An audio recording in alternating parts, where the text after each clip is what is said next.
So, welcome everyone on this beautiful mid-May day. Shows your commitment to the practice to show up on such a beautiful day. Could be other things I'm sure your neighbors might be doing. Although with the pandemic thing, it kind of limits how much socializing we do with our neighbors. So today I'm speaking about rapture, delight, joy, joyful interest, a variety of translations of this word piti, P-I-T-I, which is the Pali word that's translated as joy or delight or rapture, piti. So we've been exploring the 7 factors of awakening, and we started with mindfulness. And it just point out again that these are kind of sequential. They're meant to build.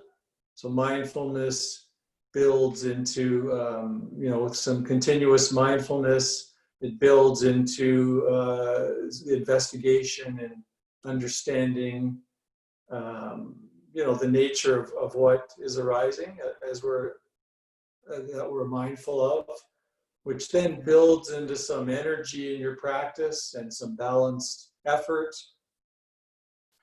which then builds into or develops into this this rapture or joy or bliss.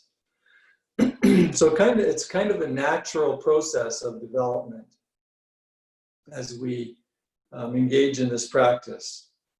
Kind of like a seed might develop. You just water it and leave it alone.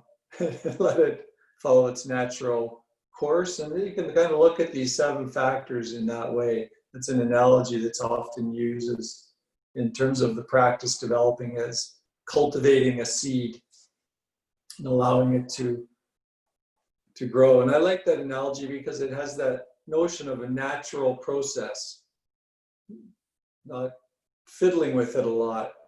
You don't have to dig up the seed and look at it and rebury it and move it around. You just bury it and water it and let it be, allow it to cultivate. So these, I'm going to look at this area, this notion of piti or rapture, joy, how it arises, how to arouse it, and what our wise relationship to it can be. So in fact, the Buddha saw it as the doorway to awakening. So he'd been practicing for 7 years and doing various aesthetic practices, and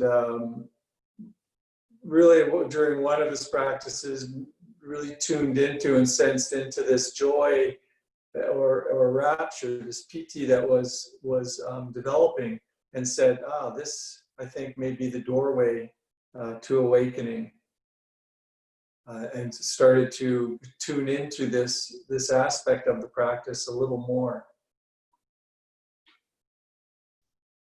So I'd like you to just take a moment to just go internally for a moment.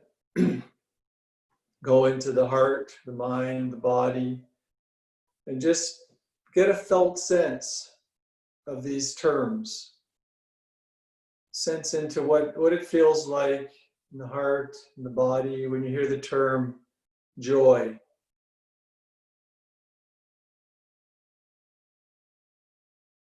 What's your felt sense of the word happiness? Or delight?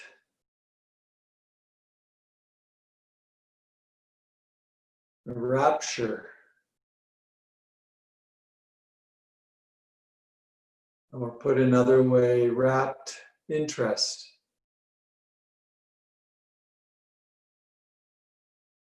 Or joyful interest.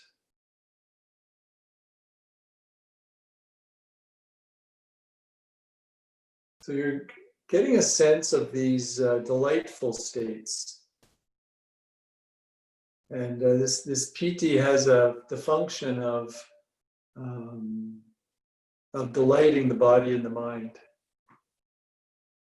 making any experience enduring. And when we're enduring towards our experience, we take an interest to it, an interest to what is arising. So it's kind of in direct opposition to aversion to what's arising. Now, this notion of, in our culture, we sometimes we may have a funny relationship with some of these terms, like what do they, how do we relate to, a word like joy, or rapture, or bliss. It's another translation of piti. They're really just meant to point to this sense of, I like the word delight. It's a sense of delight in the practice that arises. And it can be very different.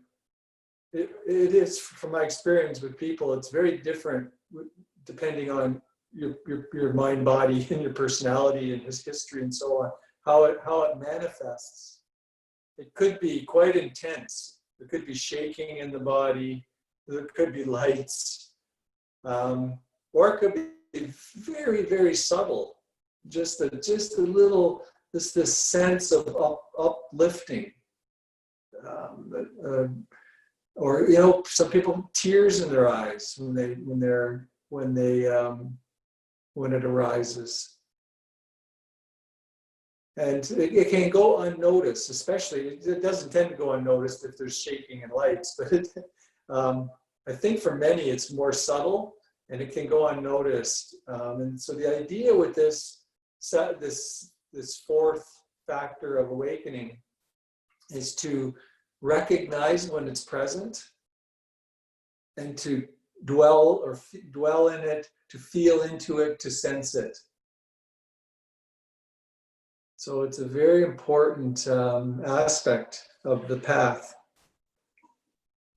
And just to clarify some terminology here, piti, there's piti and there's sukha, sukha being kind of the opposite of dukkha.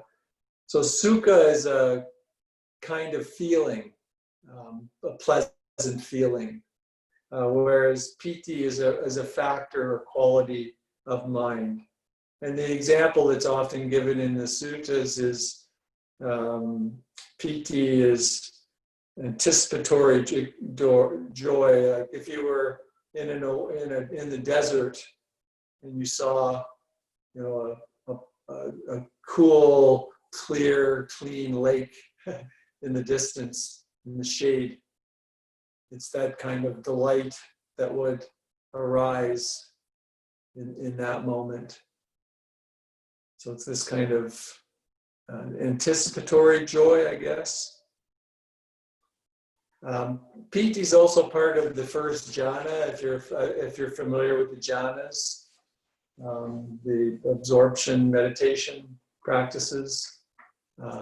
So we'll talk about that a bit next week, well, a lot, because next week I'm going to combine talking about the fifth and sixth factors, so calm and concentration. And we'll touch on what the jhanas are and how you practice in terms of those concentration practices. So that piti is part of that first jhana. In fact, the 7 factors of enlightenment are part of the first jhana. A good book on the jhanas is Bhante Gunaratana's book, Beyond Mindfulness. He goes through all the jhanas, and in the first jhana, he actually goes through the 7 factors of enlightenment, of awakening. So for me, early in my practice, this arising of PT was a real motivator to practice. And, kind of in two ways. It was a motivator because the sense of joy came up at just being present as opposed to scattered. It brought this tremendous joy. And then a real joy arose from a sense of understanding, even little by little, of having some more understanding of this mind, what's going on, and the causes and conditions. And just understanding the Dharma brought a real sense of joy. And that motivated me to keep practicing. It can be a real motivator. I think the title of the last email, the kind of teaser that I sent out, was what motivates or what powers your practice. And although this isn't often how this topic is presented, for me and what I see in a lot of students is it really is what powers our practice. And if you can touch into this joy, it can take kind of some of the heaviness from the practice. We can get too tight, too intense, and too what's the word? Just heavy. And and we can miss the PT that naturally surfaces, but we just miss it. And we're trying to concentrate on the breath, or trying to the mind wandering, bringing it back, and we get to all the technical stuff. We can miss this aspect of the practice. So it's I think a crucial aspect of the practice overall. So it arises due to intense interest in seeing and in understanding. So I like the word rapt interest as a good translation of this. So it's different than sympathetic joy, which is we talked about as a Brahma Vihara. This is very much has to do with the joy that arises from seeing and understanding, from the seeing that comes out of mindfulness, the understanding and knowing that comes out of investigation. With this balanced effort. So those three aspects, they come together, and a joy or delight arises from this seeing and understanding. So as we see moment to moment what's present in our experience, as we understand this arising more and more, it causes more PT to arise. So it's kind of got this feedback loop or snowball effect, or whatever you want to call it, that it continually feeds more. So more joy and joyful interest or rapt interest that arises, the more you see and the more you understand, the more of this joyful interest that arises. So you can kind of see how it just perpetuates as this feedback loop in the practice. And for many of you, this may be the first you've heard of this aspect of the practice. It's not one that gets a lot of airtime. In fact, if you look for Dharma talks on it, you won't find a lot of Dharma talks on this. You'll find it within the context of the seven factors of awakening. So there's this tremendous interest that develops, because as we've always said, the practice is about bringing curiosity or interest to what's arising moment by moment, just as it is. So anything that powers or motivates that seeing is so important. The joy of understanding, the tremendous interest in seeing.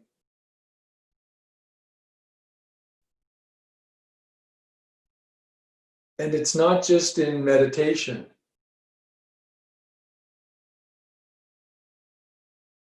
We often think of these factors in terms of only meditation, but they go beyond meditation. And in fact, especially for lay people, where we're not meditating so much all day. We don't. Meditation isn't our primary activity. Maybe for some now with the COVID-19, we have so much more time. Maybe it is becoming a primary activity. It's definitely taking more and more of my day. But for most of us, it's not, especially when we're working and family, perhaps children, elderly parents to care for, whatever it might be. There's lots going on in our day-to-day lives.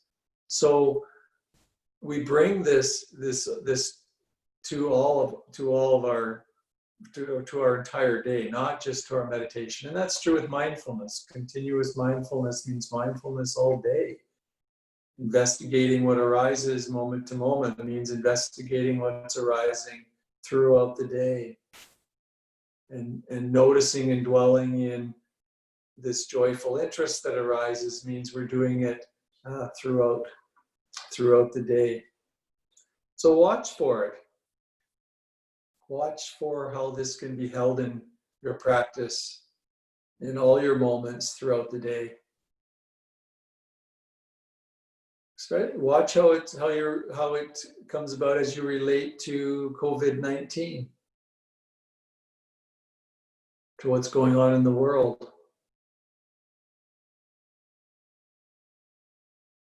So it's joyful interest, regardless of whether it's pleasant or unpleasant.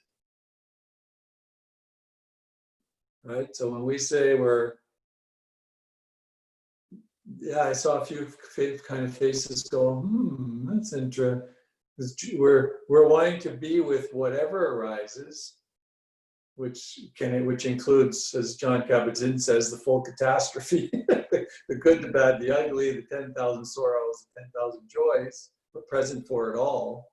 So we bring that joyful interest to all of it, including COVID-19, including the difficulties that arise. So we're bringing this joyful interest to everything, regardless of whether it's pleasant, unpleasant, or neutral.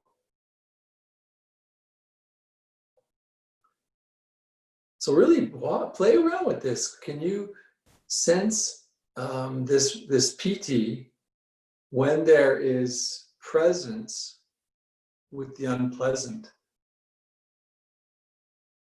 When you can really see the unpleasant for what it is,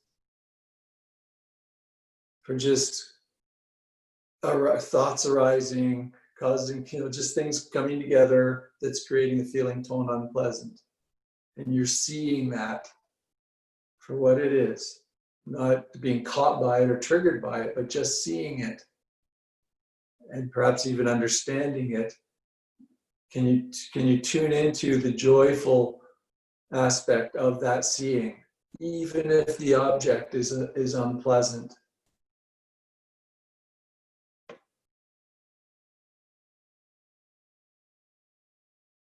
It's a key part of this practice, and it allows us to be present for the unpleasant much more easily.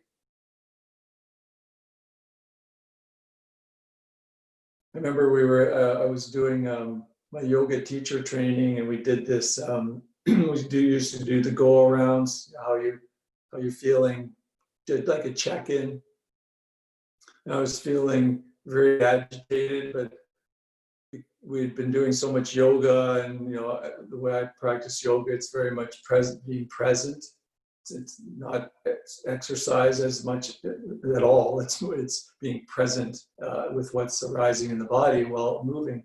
And we were doing the check-in, and I had this big smile on my face, and basically said, well, right now I'm feeling this agitation in the body, and it's I can feel the agitation manifesting here in the body, and notice these thoughts that are arising with the, and I said all this with this big smile on my face, and then I realized everybody was just looking at me like I was some kind of alien because what I was describing didn't go with the face, but what it was the joyful interest was there. So it was just a description of what was, and the fact that I was just with it brought joy. I wasn't triggered by it. I was just present with it, and this brought joy. Have you ever noticed that in your day when you're mindful? Have you ever noticed that? It's that when you're present with what is, there's this sense of joy that arises. I'm seeing some heads nod, and yeah, it's the joy, the piti that arises naturally from just being with what is.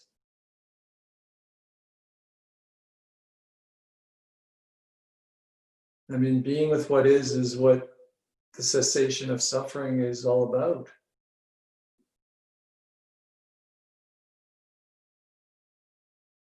I often on retreats, I just sit and I have tears just flowing down my face, and that's PT. That's how PT manifests on long retreats, is just this tenderness, and tenderness manifests in this body as there's a lot of tears. I've seen other people, you can see people at retreats, sometimes you see the PT and they're doing these kind of just shudders or something, right? And that's more of a kind of energetic PT that's coming up. So again, it manifests in different ways. We just look deeply for it, and that will motivate your interest to be present for what's arising, regardless of whether you like it or dislike it. So we don't push it away. There's no aversion arising. So we can delight in seeing it just as it is, and seeing the truth of what it is.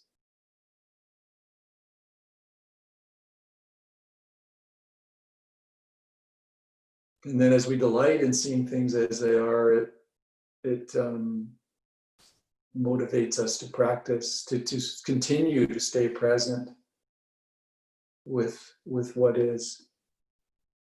Brings more joy. So PT is not dependent on things being a particular way. PT is only dependent on us being present for whatever is there.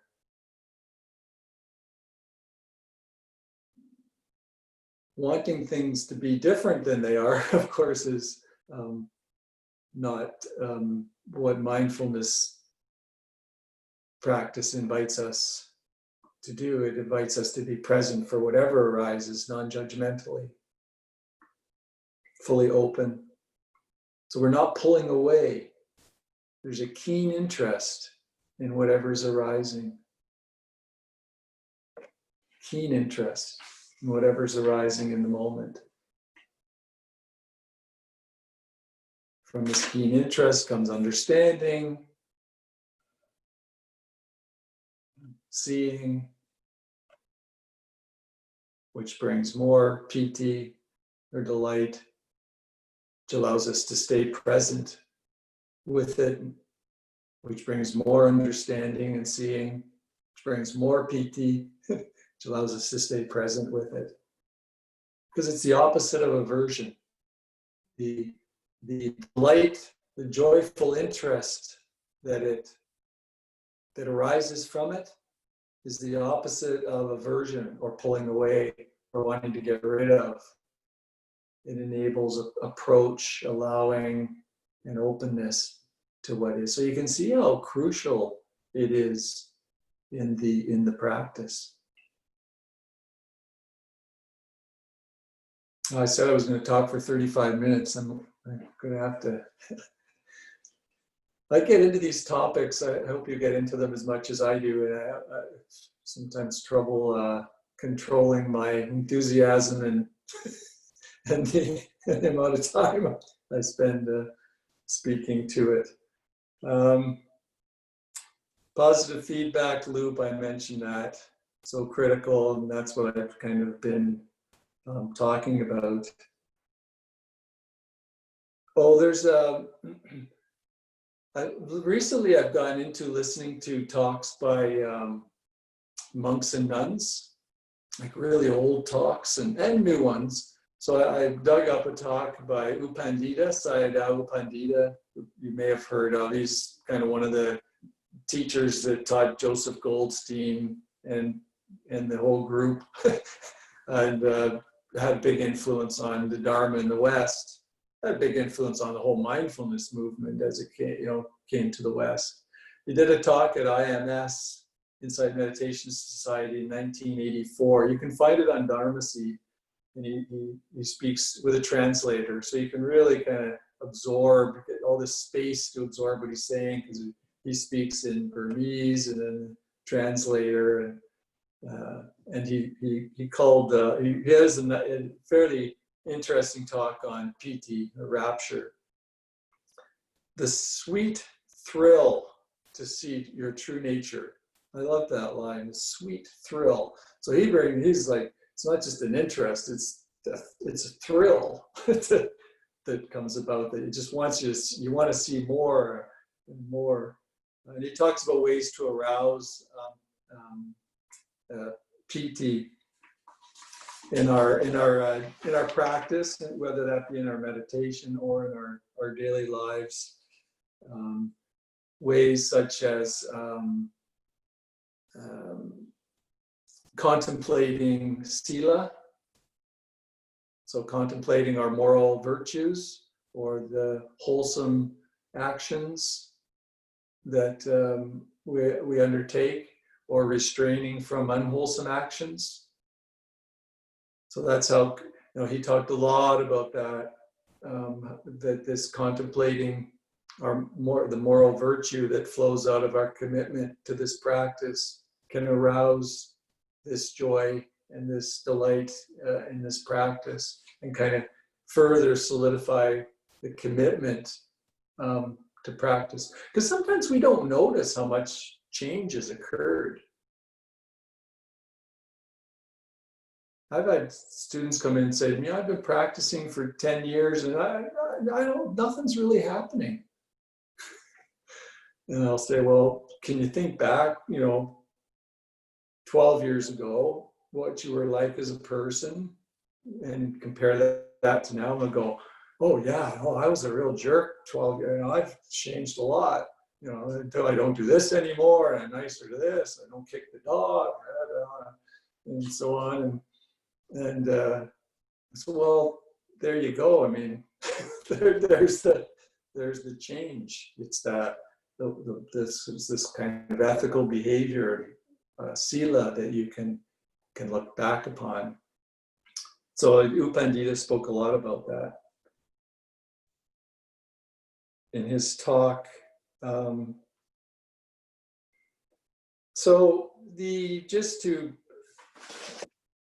Well, I wrote a lot of stuff.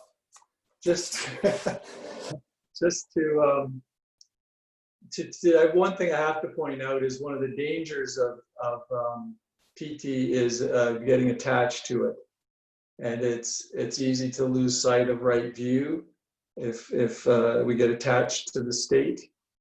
Then we get attached to a lot of these pleasant PT and passaddhi, the calm. These two aspects of this sevenfold, or the seven factors, are kind of the positive affective emotions, you could say, that come out of the practice. So one of the dangers is we get attached to them, and we lose sight of right view. And we all think, oh, it's not going to happen to me, right? But it always does. Almost always happens to everybody. But we all think, oh no, I'm not going to get attached to something like this. And then lo and behold, it sneaks up on you, and before you know it, you're attached. So you don't discern the attachment so well at the time. And that teacher can come in handy in kind of pointing out, just to notice if there's an attachment. So it's crucial to see it. It's delight. This can be blissful, but to see it as conditioned and impermanent, like any other mind state, and recognize what our relationship to it is. So a clue, just a little, to keep you could to kind of watch for is, to see what your relationship to it is does equanimity remain when it goes? Or is there a wanting, a desire for it to come back? And that's true with any of these mind states, these positive mind states. One way to look at if there's attachment is, does equanimity remain when it leaves? Because it's impermanent, it's going to leave. And if there's a kind of a drop, a wanting, even subtle, that arises, then you may want to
We cannot hear you.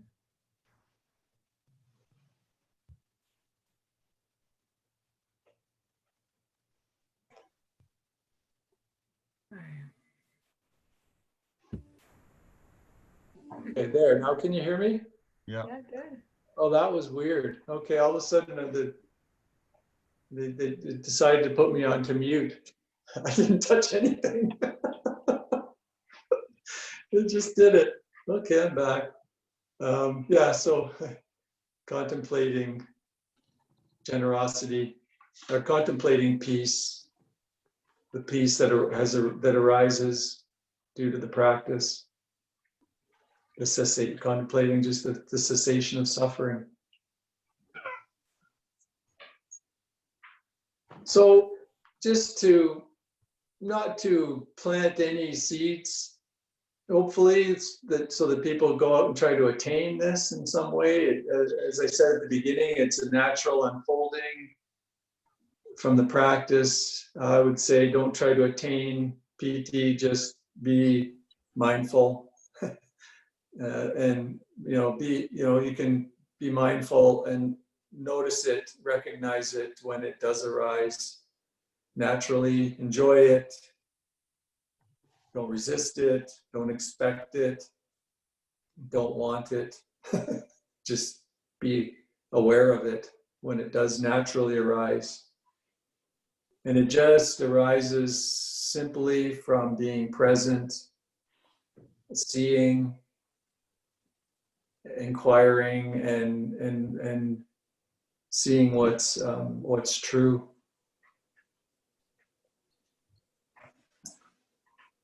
So I'm going to open it up for some questions. Just making sure all my settings are right here. Yeah, any questions or comments? Well, everybody's still muted. Well, I guess you can unmute yourselves, if you're going to. Yeah, so.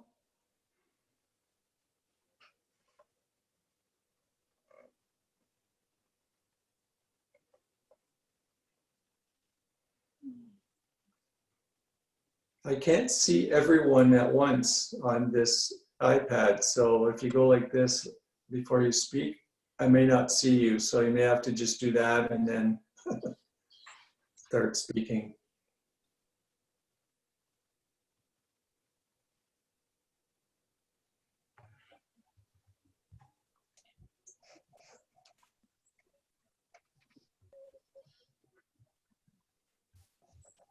Hi, Stephen. It's Lori speaking. Hi. Hi. Yeah, I've never heard joy presented in this particular way before, and it really resonated with me because joy is such a nebulous term, but with you describing it as more joyful interest, rapt interest, delight, that really resonated with me. And I mean, that it makes sense. I mean, that's why I practice, is because I have joy in the practice, joyful interest. And so I found your explanations tonight really, really helpful. So I want to thank you for that.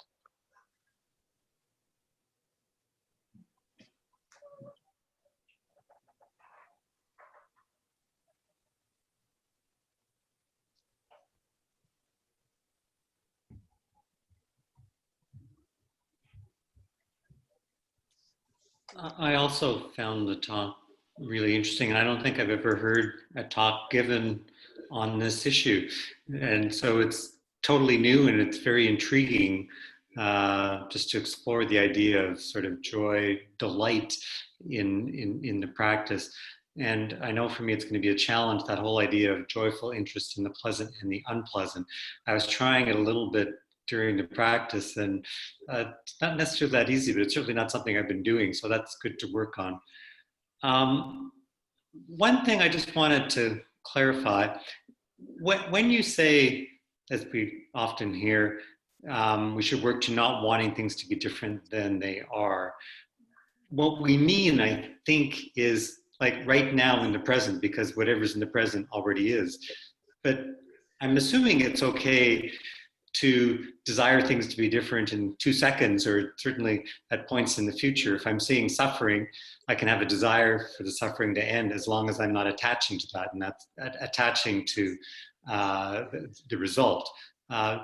Is that a correct interpretation, or? Mm-hmm. Yeah, this is a common question. The mind has trouble, our mind has troubles getting its head around is that, does it mean we accept injustice is another way that it gets put. And no, I mean, we still manifest in the world in ways that feel congruent with our highest values. And often for people that are doing this practice, that manifests as, acting in the world for justice, for peace, and so on. And so that's fine. I mean, that's what we do as we act in the world. You hit on something crucial too, that without attachment to the outcome. And that points to there's no me or I that's doing all this, because it's the me or the I that wants the outcome, and often wants praise for doing that particular act, and is attached to a particular outcome. So it's acting spontaneously in the world as best we can, putting our energy into it, but as you said, not being attached to the outcome, and realizing that there's no I behind it. It's just unfolding. And the mind has a real problem with that, because the mind likes to say, oh, wait a minute, I'm in control of this. I may not be controlling what's happening in this very moment, right? Because that's how you preface it moment by moment. But I must have control of what happens in the next moment. But it unfolds. Now you can, because of causes and conditions, certain causes can be put enacted that shift what happens next. So in some ways, the Dharma shifts what happens next. The mere fact that you're here hearing this shifts what happens next. Could shift what you do tomorrow, right? And be a cause for a different condition to arise. But it's still happening without you, without me, without an I. It's still unfolding. But inserting the Dharma in there can be a cause for different conditions to arise. If that makes sense. But there's still no you doing it. I know that's a tough one. The hardest thing for the mind to let go of is its notion of being in control. There's a deep-seated fear in the mind of letting go of this notion of I'm in control, and then the mind spends all its time trying to control. That's why some teachers say you just let go of the mind, like just completely let go. Thoughts are not true. Thoughts are not you. But they were getting into it's this tough stuff to. And then another way that teachers talk about this is, the difference between ultimate reality and relative reality. I mean, that's a common. I think that's creating a dualism, but it helps the mind get its head around the fact that, I can act in this relative reality even though it's meaningless to the ultimate reality. It's just kind of a way for the mind to go, whereas I kind of more teach more direct, whereas, there's no role for the mind. This has no control. Is a very direct teaching, but that's shocking for the mind to hear, and there will be resistance. I bet most of you, or half of you, or some number of you, your minds are going, oh, I don't know about that one. I don't mind this whole mindfulness thing and compassion, but what you're saying right now, oh no, wait a minute, this is too far. Which is fine, and that's what our minds are going to do. So practice is just notice that's what the mind's doing. That's its fear. The fear of not being in control. But there's also a real freedom, right? A real freedom in letting go of that. Put it this way, if you believe that you're in control, then everything bad that happens is your fault. So think of the burden that you carry when it's not really your fault, because it's just happening. But you're carrying this burden like it is. I'll say that again, if you truly believe that you're in control, then it is your fault.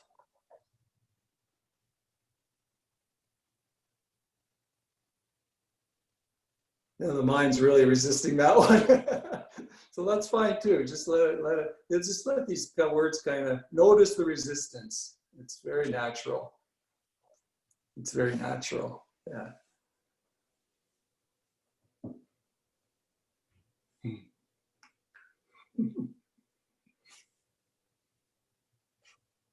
Got to find my mute button.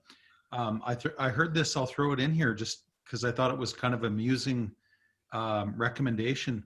I heard a guy say to practice learning to let go of control. Next time you go out to a restaurant, which I guess we're not going to do for a while, next time you do go out to a restaurant and the waiter or waitress hands you the menu, hand it back to them and say, I'm only allergic to shellfish, so anything else on the menu, just bring me anything. And let go of all control. And you're going to be happy no matter what. You're going to like what you get. But just as an experiment, just to kind of train yourself to let go. I always loved that. Yeah.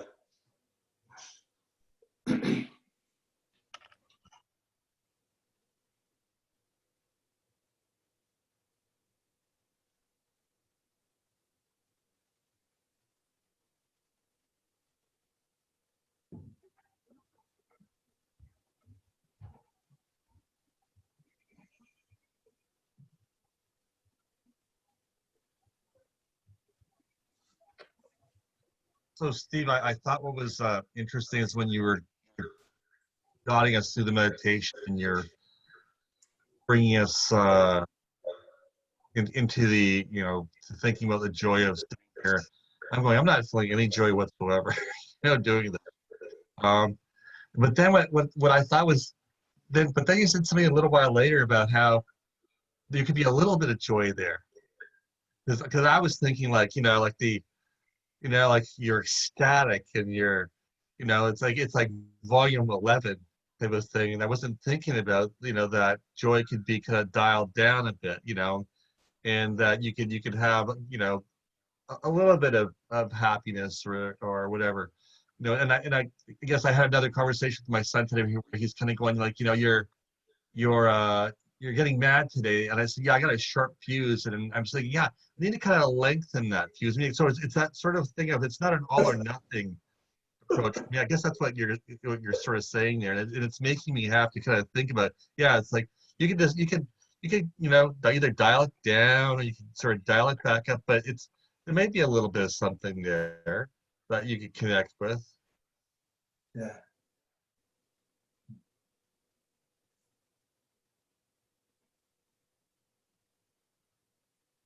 Yeah, just to tune into that sometimes very subtle sense of delight that arises when you're just present.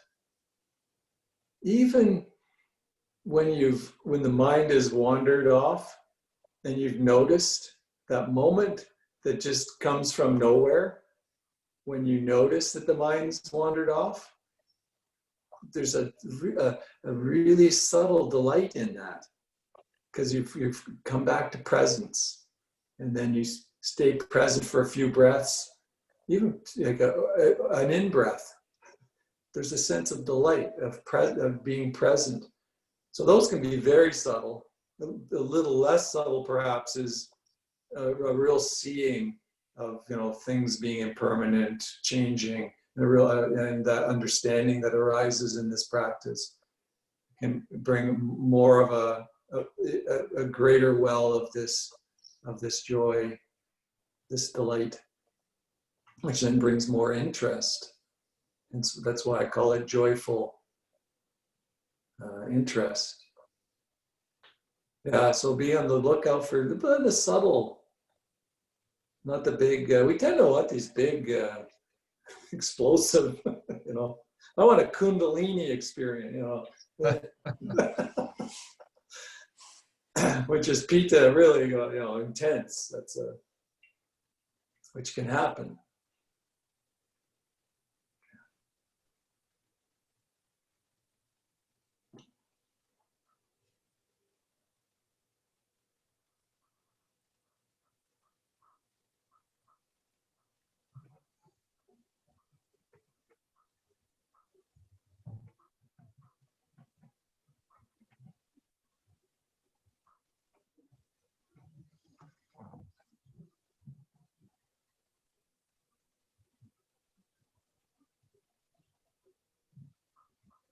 I was just wondering what all our haircuts are going to look like in after another month of this.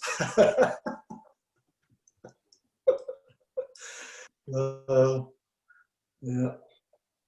No, you all look pretty good. Woodstock. Yeah, Woodstock.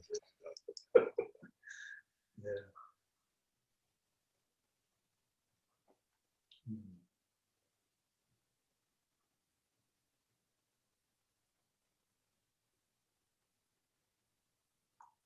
The other thing, I'm sort of giving you things to play around with. So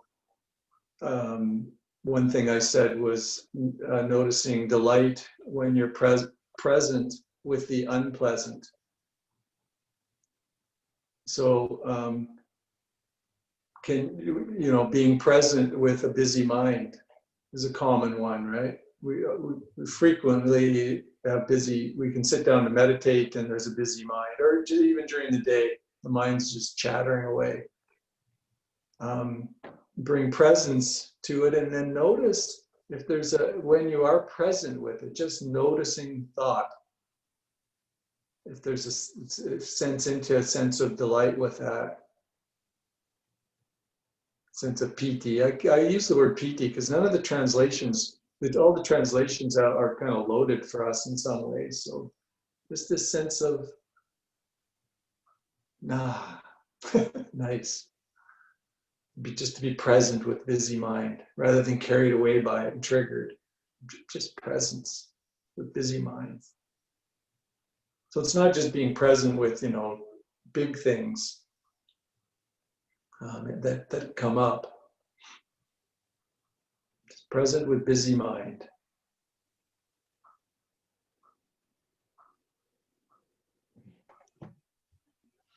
It's true.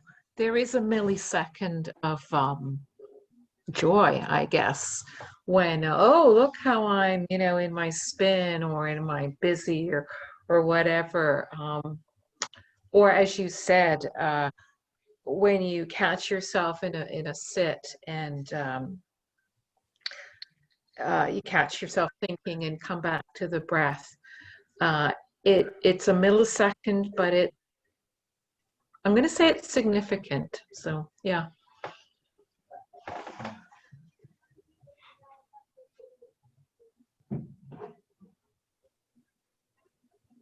So play around with that during the week. Just try tuning into as best you can this PT as it arises in your practice.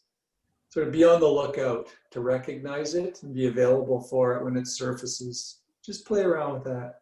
I think that'll be a fun practice in the midst of what's going on right now, because there really is a real energetic stress that's permeating. I think there's this energy that's out there that I feel during the day quite often. So this sensing into being aware of that, how we relate to COVID-19 can actually bring out some piti, just being present and aware for it, as opposed to reacting and distracting.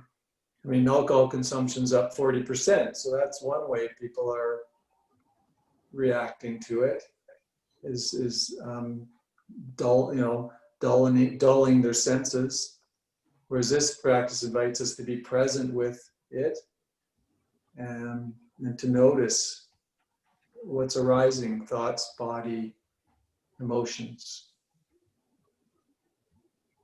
So that was a practice for me all week. The interesting thing about this is I practice with it all week leading up to the talk, and then you get the talk, and then you can practice it for the next week. So this coming week, I'll be practicing the calm and concentration aspect of the practice so that I can relate to it, to you, convey it to you in a meditation and a talk. We'll see how that goes. Mind gets busy with this energetic energy that's out there. Right? I've noticed that too. Yeah.